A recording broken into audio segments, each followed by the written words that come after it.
When I was in high school, it was like any other school. We had tough guys, we had bullies, we had those who thought they were better than others, all of those kinds of things, just like in any school. But something happened one day when a new boy came to school. See, the way things worked in this school was that if you came in as a new student, you had to prove yourself, and that usually was by fighting a tough guy. And so Cody was kind of quiet. He was jovial, and he would talk to anyone. He didn't seem to lack confidence. He wasn't particularly influenced by status or dress or shape or size or anything. And so one day, Pat Singer, the tough guy, or thought he was a tough guy, told him that, for lack of better words, he was going to mess him up after school. And Cody's response was, "Oh yeah? Really?" Now, Cody was small compared to Pat, but that day, Pat got the licking of his life hung on him. He didn't even touch Cody. Cody was so fast, and he just embarrassed him and hung a licking on him. Have you ever been in a situation where someone might say to you, "Oh yeah"? Oh yeah can be defined several different ways. Oh yeah, it can be a good thing. Oh, that's good. Or it can be, "Oh yeah? Like really? You think that's going to happen?" And this morning, that's the view that we're going to look at "oh yeah" from. You'll always find people who don't believe in God, who mock God, and make comments as if they somehow can stand up to God, or defeat God, or make God do what they want him to do. I would have liked to be in the presence of God when the man who engineered the building of the Titanic said, "Not even God himself can sink this ship."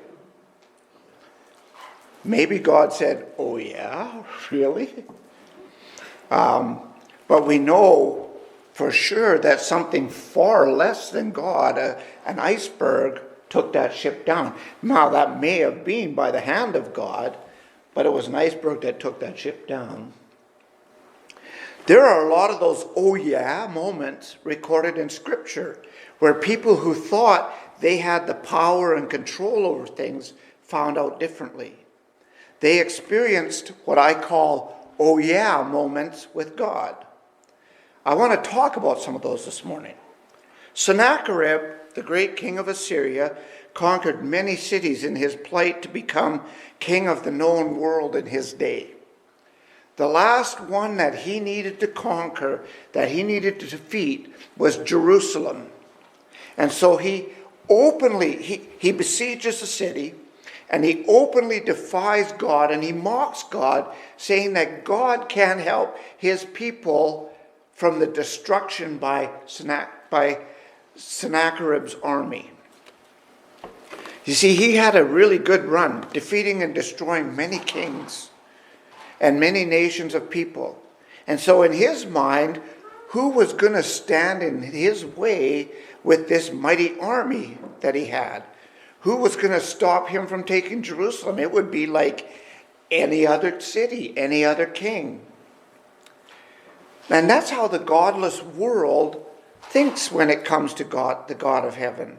They don't consider his power or his might, who he is. They just think he's God, but we can do things. We can have our way, and he can even be defeated and manipulated. So Sennacherib insults God. He mocks him, calls him out, so to speak, and saying, "How is he going to defeat me? Your God isn't going to help you." I imagine God sitting on his throne and laughing at Sennacherib. And you say laughing? But I think he was laughing. And saying, "Oh yeah? Really?" See, Psalm 2 says, "The kings of the earth take their stand, and the rulers take counsel together against the Lord and his anointed. They say, 'Let's burst their bonds and cast away their cords from us.'" And in Psalm chapter 2 and verse 4 it says, "He who sits in the heavens laughs. He holds them in derision. And then in Psalm 37 and 13 it says, the Lord laughs at the wicked, for he sees his day is coming.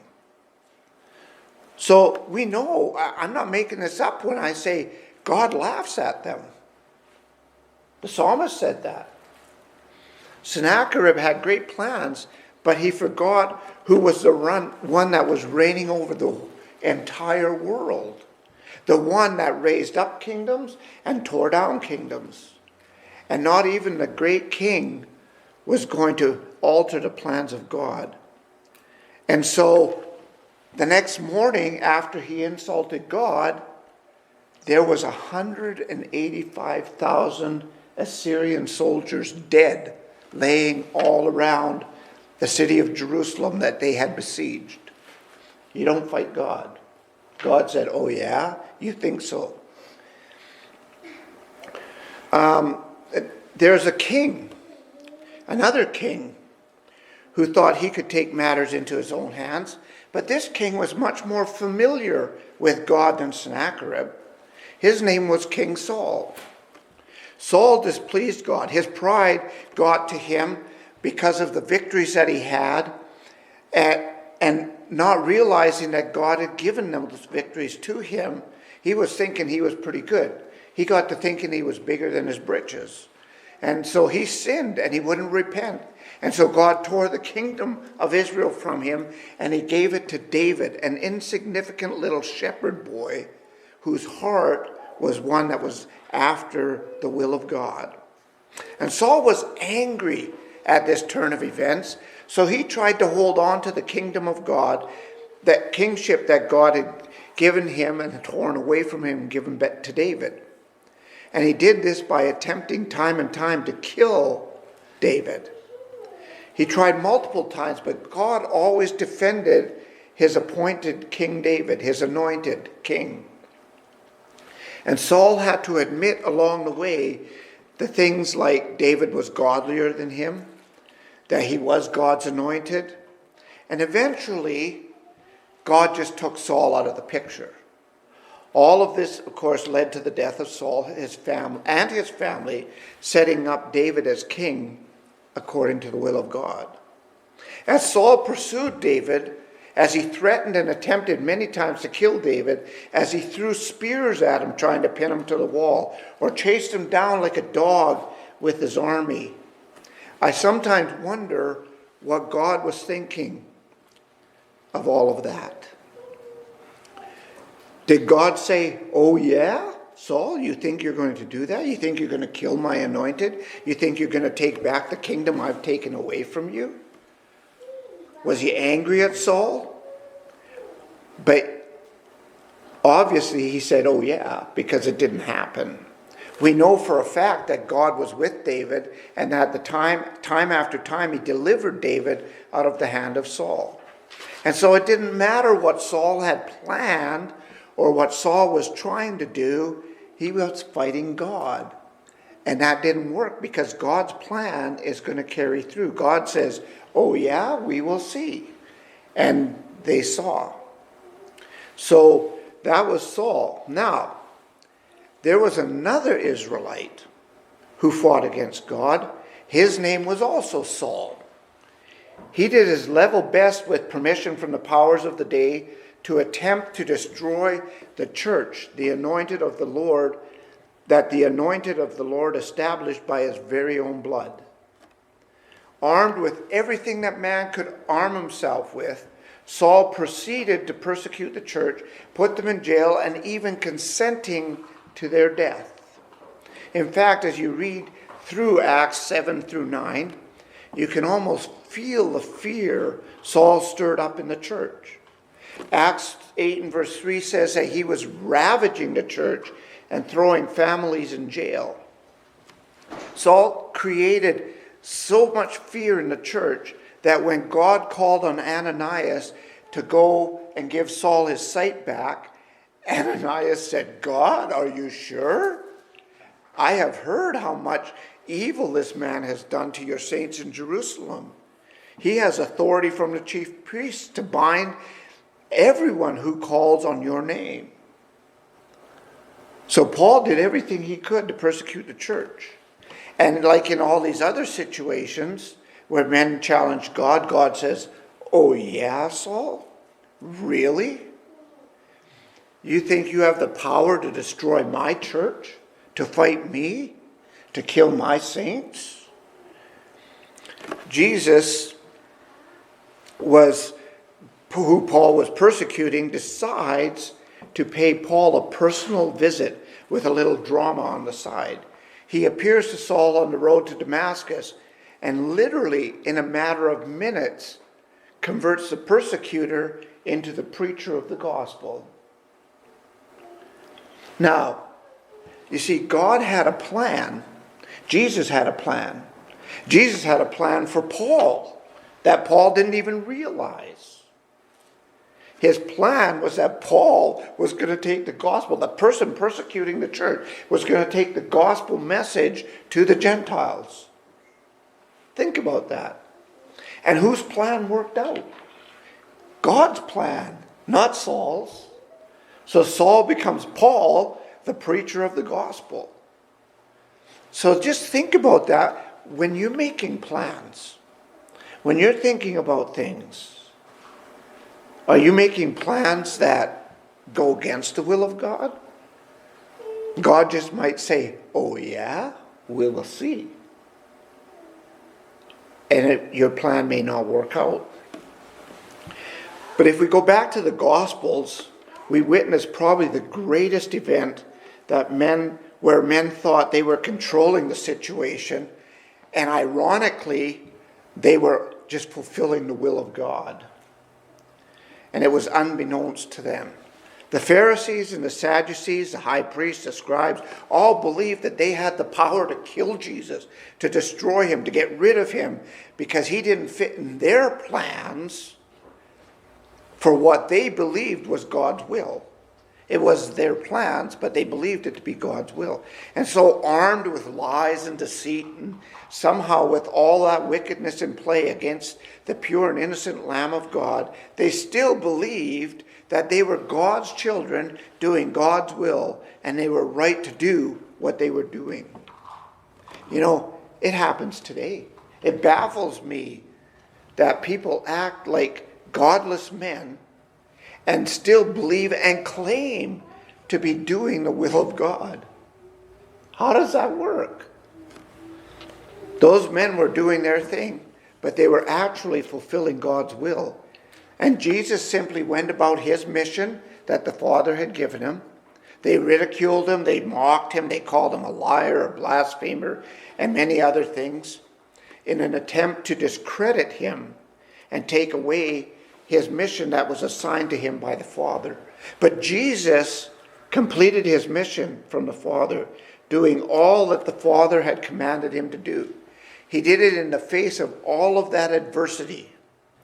And when they thought they had finally succeeded in killing him, it was revealed that Jesus was crucified of his own free will and choice, which was part of his mission that he needed to complete that was assigned to him by the Father.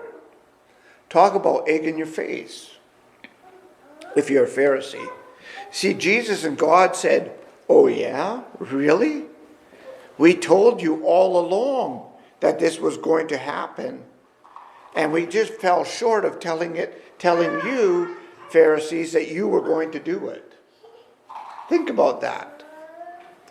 It wasn't by their hand that Jesus was crucified, but it was his submissive choice and a willing sacrifice for yours and my sins.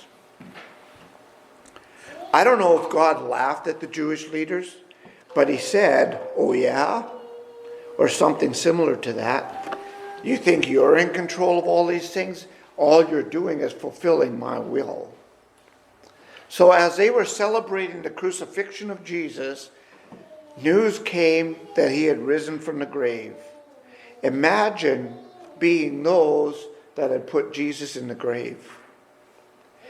God, whose will they were serving and killing Jesus, finished his will off by raising Jesus from the grave, making him alive again, but not just temporarily, but eternally. And he also set this Jesus on the throne of his kingdom to reign eternal.